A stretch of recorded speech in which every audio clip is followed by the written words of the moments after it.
Hello, my name's Chris Quinlan. As I said, welcome to Melbourne Musos Facebook Live with a dedication to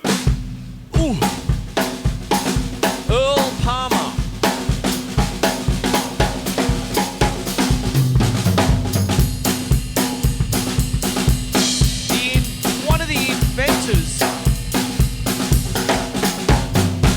One of the inventors of rock and roll, Earl Palmer. I hope everyone's okay. What a week. I usually try to be the funny guy and the class clown on Fridays, but not tonight. Okay, it's been a pretty hectic kind of week, as they say. There are one or two tidbits that is not bad news, which I will bring up very shortly. But first, Earl Palmer. This is known as the train beat, known best Johnny Cash.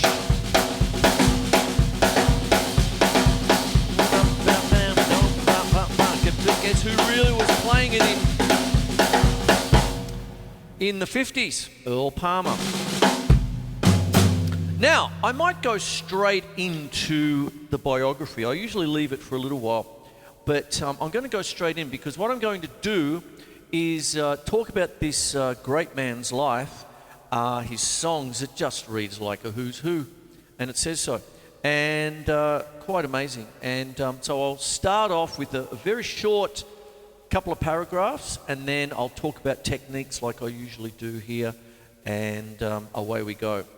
All right, Earl Cyril Palmer, October the 25th, 1924. He passed away on September the 19th, 2008. Was an American drummer and one of the inventors of rock and roll. He's a member of the Rock and Roll Hall of Fame.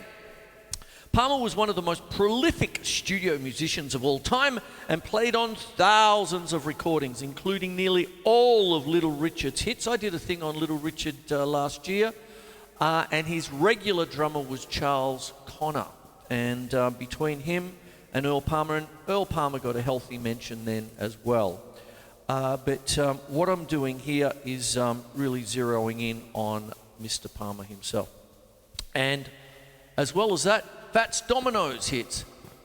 Dad used to love Fats Domino. I got my thrill on Blueberry Hill. I think I got one note right.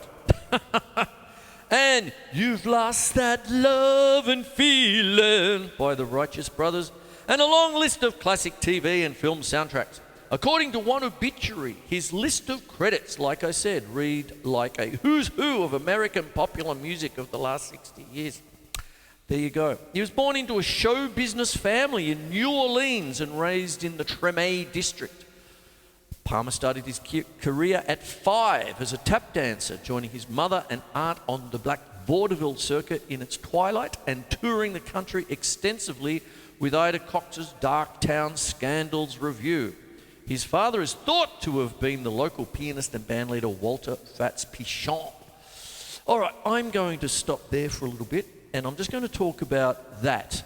He was born in New Orleans, and he's always said that the New Orleans groove figured large in everything that he did. He went away to World War II. I'll read about that later, but he went away and fought in World War II, and he came back and started studying music, and a big thing was learning how to read. All the session work. He just had the old proverbial fly shed at 50 yards, mate, and all that. So he started to do TV shows, movies, all sorts of business. So it was it just kept on going. Wonderful stuff. An example to lead by. But I'm going to talk about New Orleans for a second. Now, when you're talking about New Orleans, I've talked about it before, but I'm going to do it in the context of Earl Palmer. What happens is one of the first things you want to get is a nice, smooth, single-stroke roll. And then it gets a little bit of a lilt.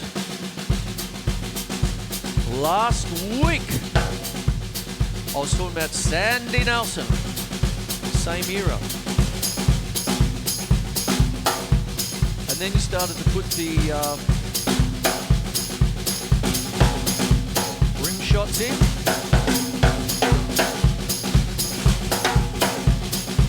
And then what happens there is you want to put in, say, a nice little 3-2 clave.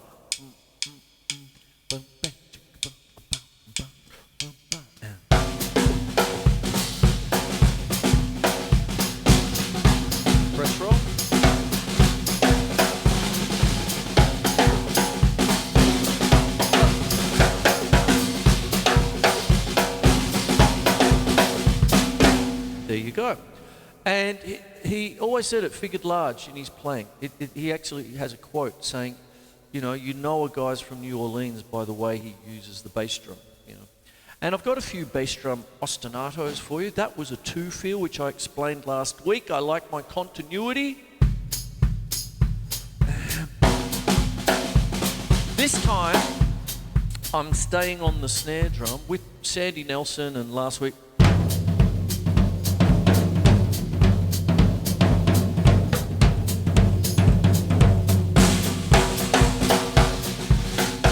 but snare drum tonight.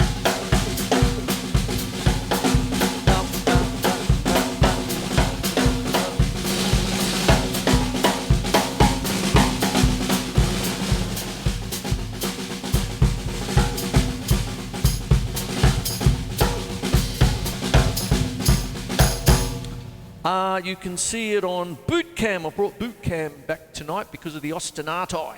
Ostinatos, fingers and toes, 2-feel. Then you can have your 4-feel. Right both, right both, right both, right. Did all that last week, but tonight is calypso time.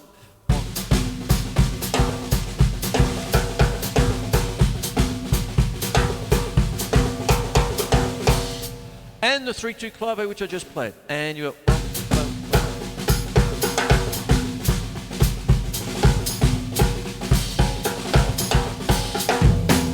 there it is. So you've got 4 ostinatos there, okay? And you've got the 2-feel, right, I'll slow it right down for boot camp, right, left, right, left, right, left, right, left.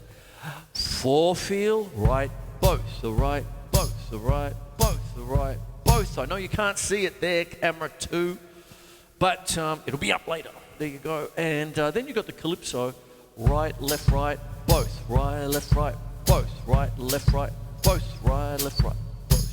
And then the 3-2 clave is the trickiest of all of them. Take your time. But what you have is it's 2 bars. And the first bar is the 3, which is actually the calypso, right, both. And then you have both right, left. So you get right, both, right, left. Get the idea there? Okay, so that's what goes on. And you end up with boom, boom, boom.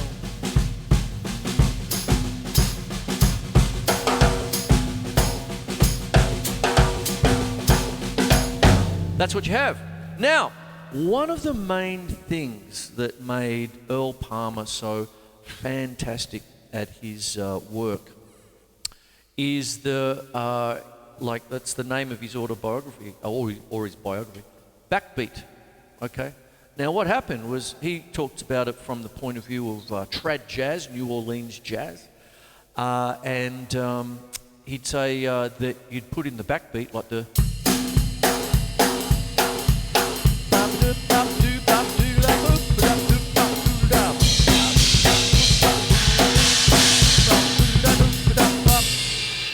it's a bit raucous, but what it is he would put it in, bands would usually put it in towards the end, the big raucous finish, right? So you get that kind of thing. But what would happen is that, or what happened with Earl Palmer, what he started to do to get that real rock and roll thing happening, he did basically 2 things, which I'll talk about now. He applied the backbeat to everything. So it was like,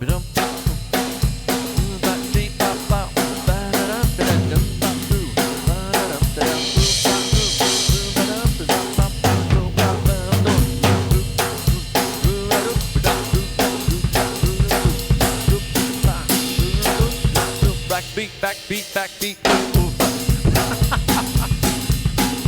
I love these sticks. Dame Evelyn Glennie would be. I hope she's watching, and I hope she forgives me for doing that to her beautiful sticks. Evelyn Glennie 740s by ProMark. Shameless plug, but they're great sticks for this kind of stuff. Great sticks for just about everything, actually. There's your backbeat. Then what happened is that's the first thing, putting a backbeat on most things, you know, that all the way through, and it just created this thing. What it is when you're talking about early 50s rock and roll like Elvis and everyone else, I say it almost all the time to my students, it's like you're doing rock and roll, but the drummers are playing a jazz beat, you see. So you get rock, rock,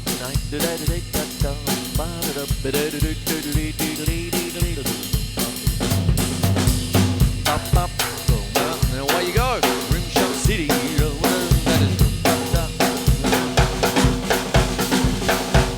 That's that, you see. And with that, with the train beat and everything else, it started to flatten a little bit. And what happens is when you're talking about a jazz thing, and you got 1, 2 to 3, 4 to 1, 2 to 3, it started to have this little lilt there.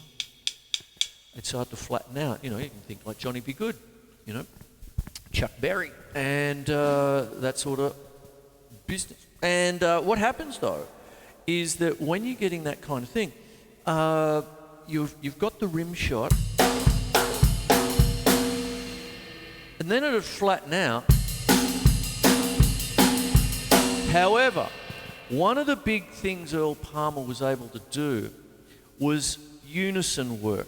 And now this is where it goes into legendary stuff, if it wasn't already, in the sense that we normally know a rock beat, we come up thinking like, oh no, we actually do this, I'll do it plain.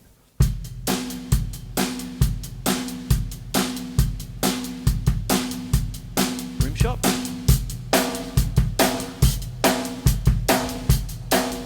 And the hi-hat a bit.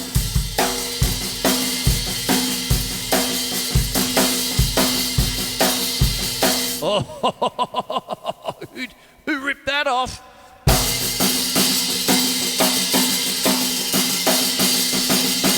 1, 2, 3, oh.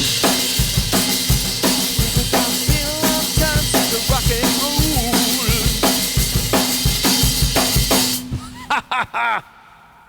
John Henry Bonham, oh my Lord. So that's what happens there. One of the big things with Earl Palmer is he played in unison.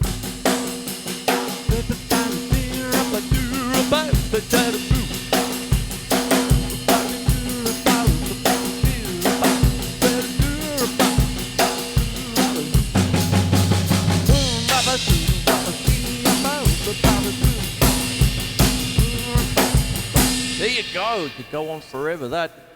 Oh my Lord. Hippie, hippie shake. Sorry, audience. And that's what goes on there.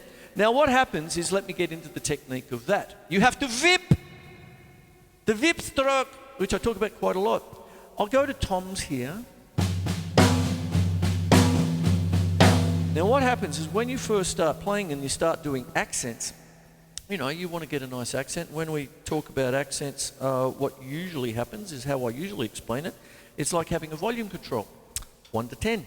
And if you really want to get a nice clear accent, what you have is perhaps your normal notes around about 3.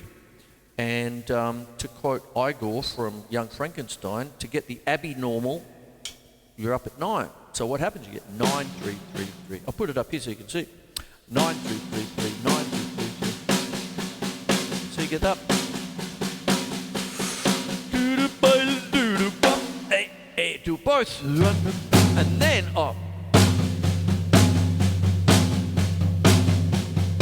that's fine.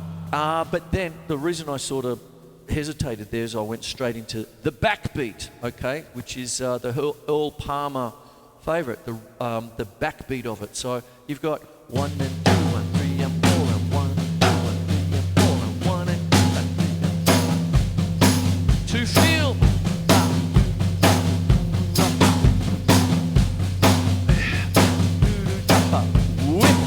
Whip, whip, whip. Last week I talked about my hi-hat. I can play under the threshold, so it's just the normal hi-hat.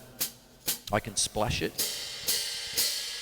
which figures large.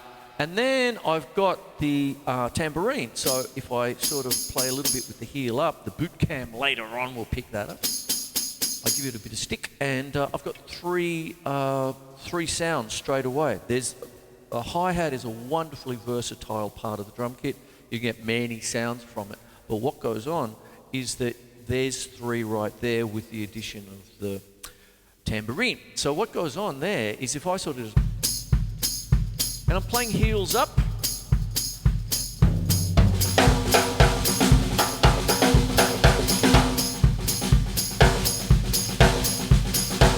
And there you have it. So 1, 2, 3, 4, 1, 2, 3, 4, 1, 2, 3, 4, 1, 2, 3, 4, 1, 2, 3, 4, 1, I'm all shook up.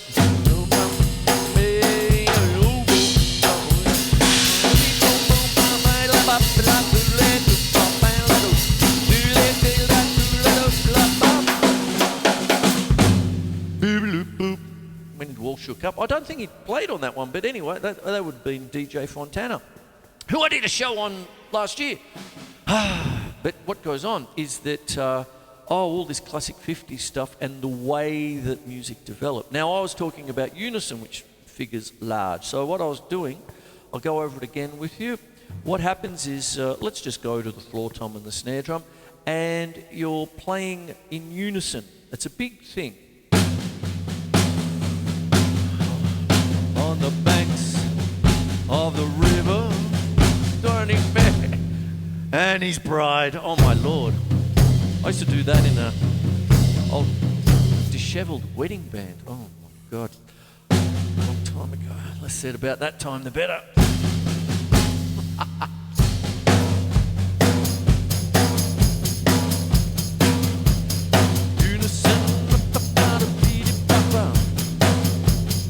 Notice I got the hi-hat going all the way.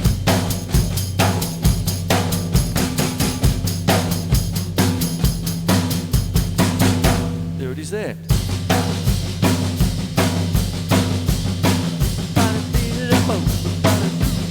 It's like the VIP. So you're coming up.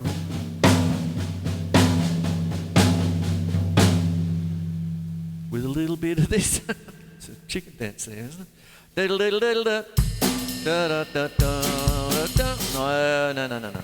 Don't do that, Chris.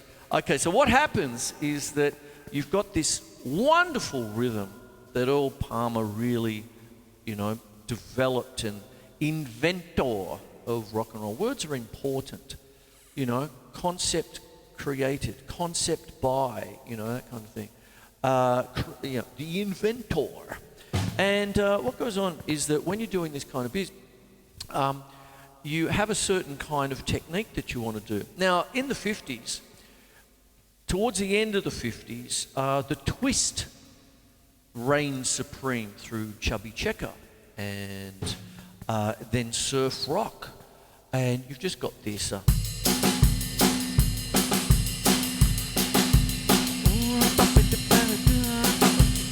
Like that, and away you went, you see. But what happens is that one of the little things that you want to do is accent the second tap. Now, when you're playing a twist, 1 and 2 and 3 and 4, there's a double tap, then a single tap. Or it could be the other way around. It could be a single, then a double. It has a little bit of a relationship to a rumba, of which Earl Palmer, there's one of the tunes there. Oh, it escapes me. I was playing it just before in my research. Double.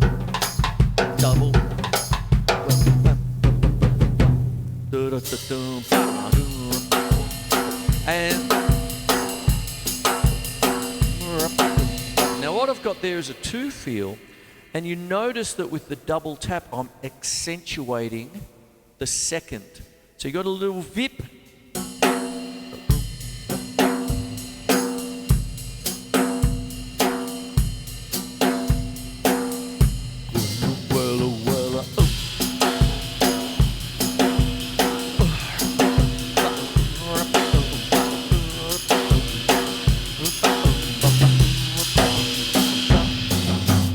Cha-cha-cha, started getting a little bit Latin-y there. But that's what goes on. There's a little bit of a trick with the twist sometimes, because you want that kind of...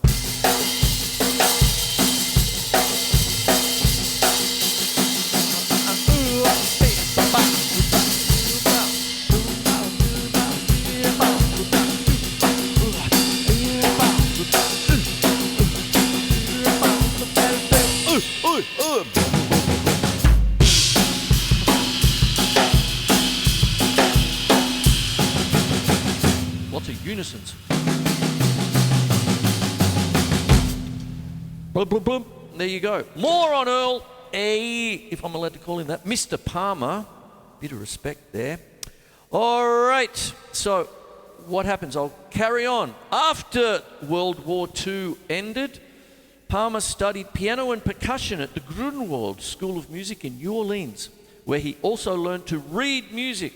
He started drumming with the Dave Bartholomew Band in the late 1940s. Palmer was known for playing on New Orleans recording sessions, including Fats Domino's The Fat Man and I'm Walking, I'm Walking, and several more of Domino's hits.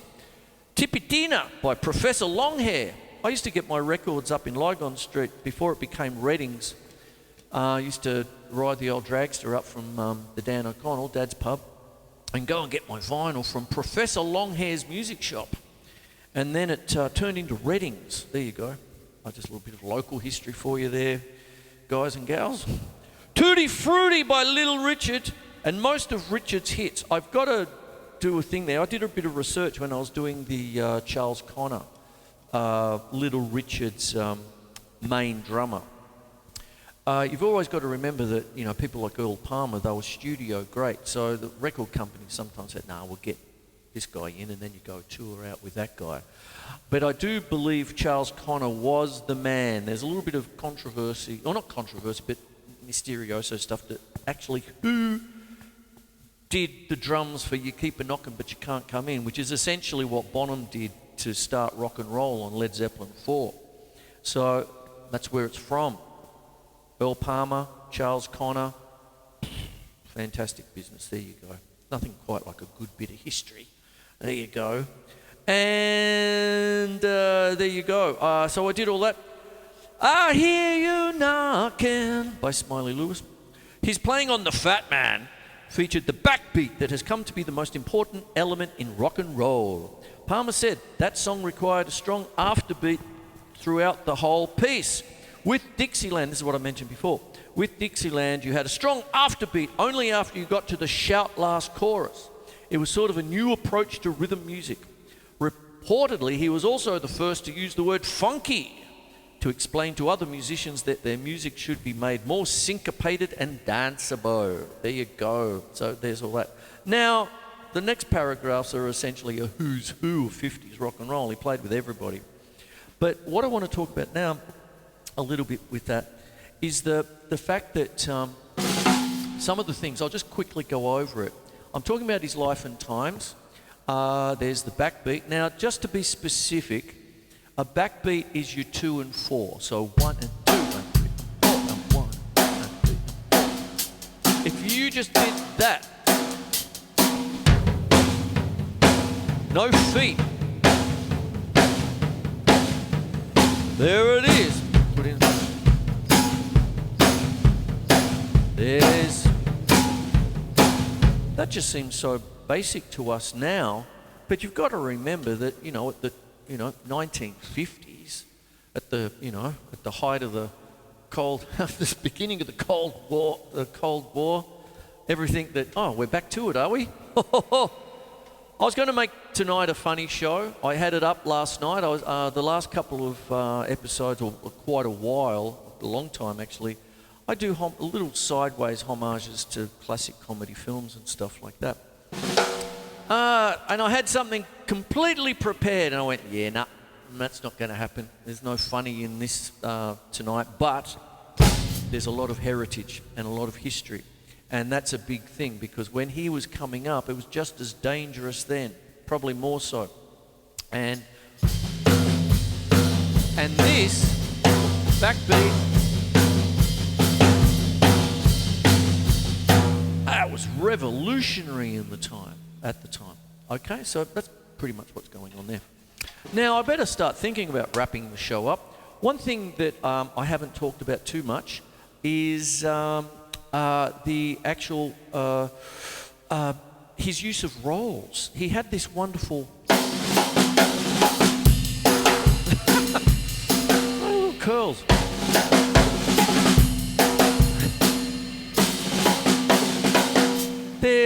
That's a 5-stroke roll.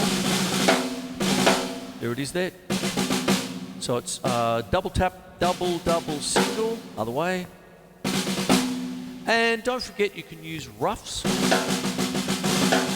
which are single strokes. So it's just 1, 2, 3, 4, 5. 1, 2, 3, 4, 5. So.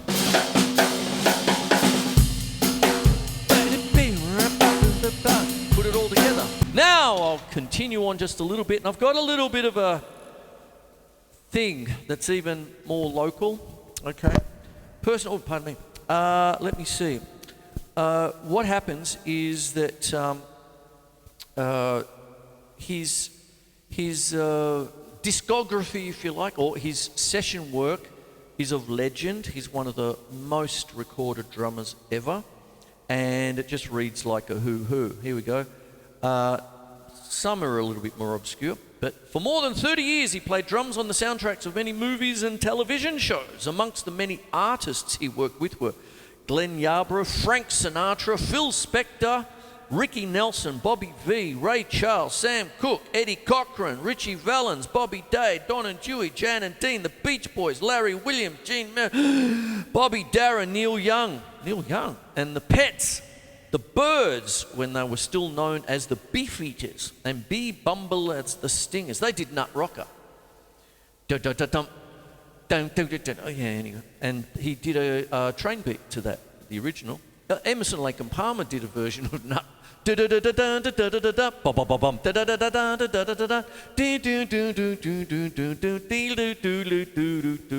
things like that.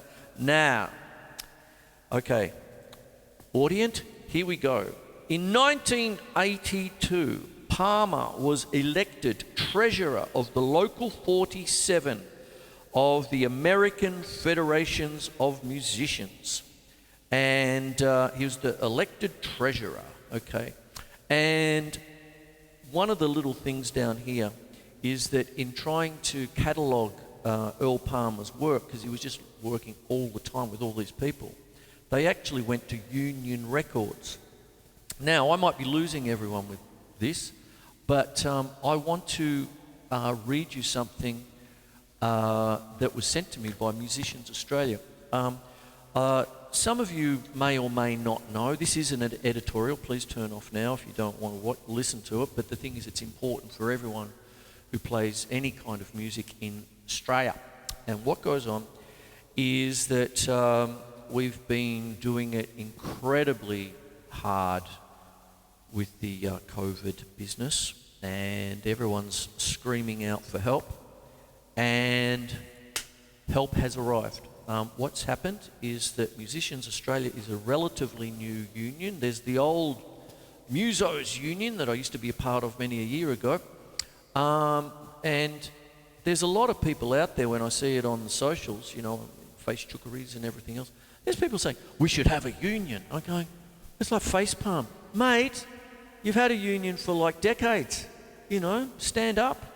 And but Musicians Australia's been around only just a couple of years, and they've been able to bring in a $250 minimum fee for per musician, not the whole band, per musician minimum. I'll talk about that in a minute. But what it is they've been able to bring that in just the few years they've been together. They've formed up in 2018.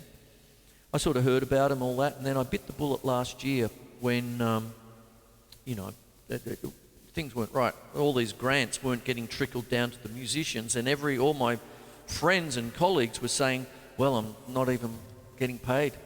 And there's all these, here's what I'm going to read.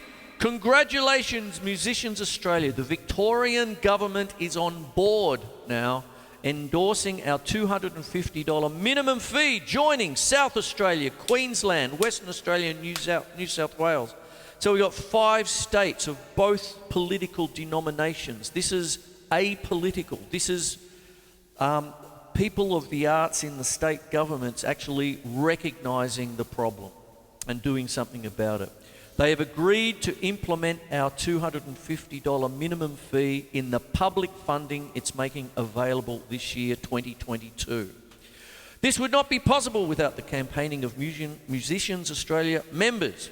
When millions of dollars are being thrown at the industry, a fair cut should go to the musicians who keep the industry alive. We need to continue this momentum and get the minimum fee implemented industry-wide. Everybody. It is the fair and right thing to do. Mwah. Thank you. There it is. What you have now, people saying, oh, what's Dan the man going to do? He's done nothing for us and all that. He's come on board. You've got 5 states.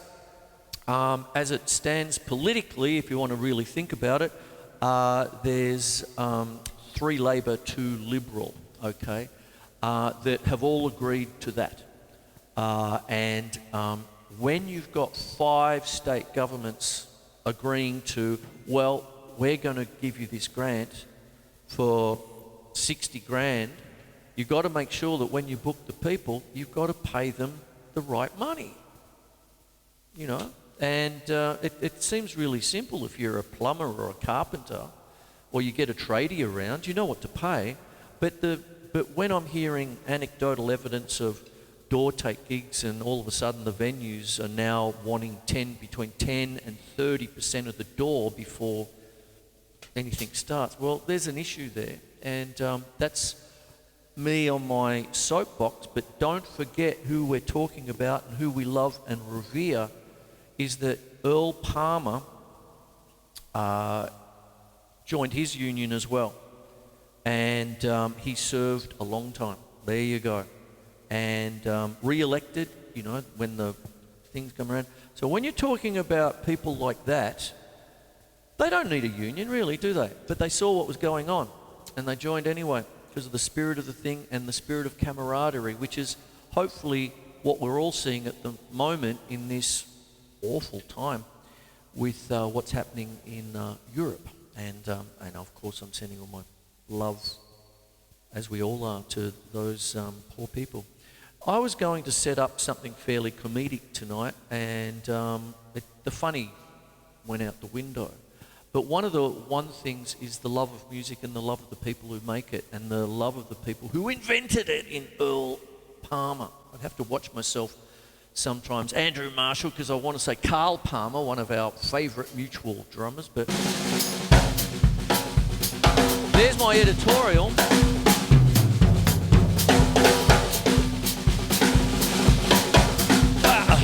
So I'm going to wrap it up.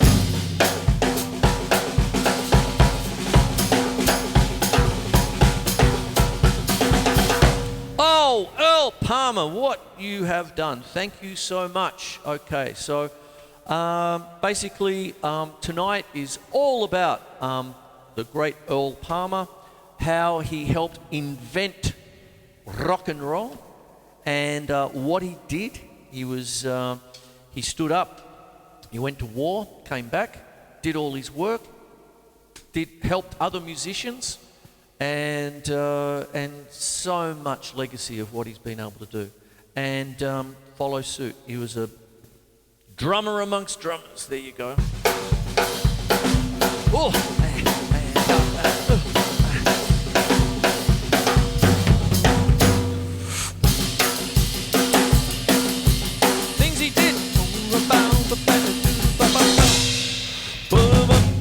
So I'm out of here. I've gone over my usual time. It's not too bad.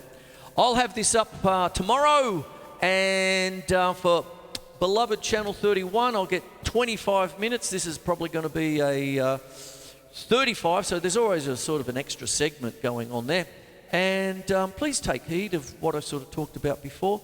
If you've got real legends of the genre doing what they can for their fellow colleagues in what they do, what they join, and what they believe in, do the same thing. We're supposed to be all in it together, you know.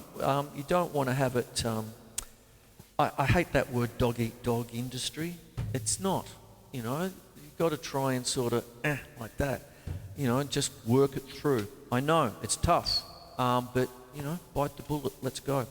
That's enough of that. Hey, I'm out of here. I'm keeping it very straight tonight. There you go. All right, I'm out of here.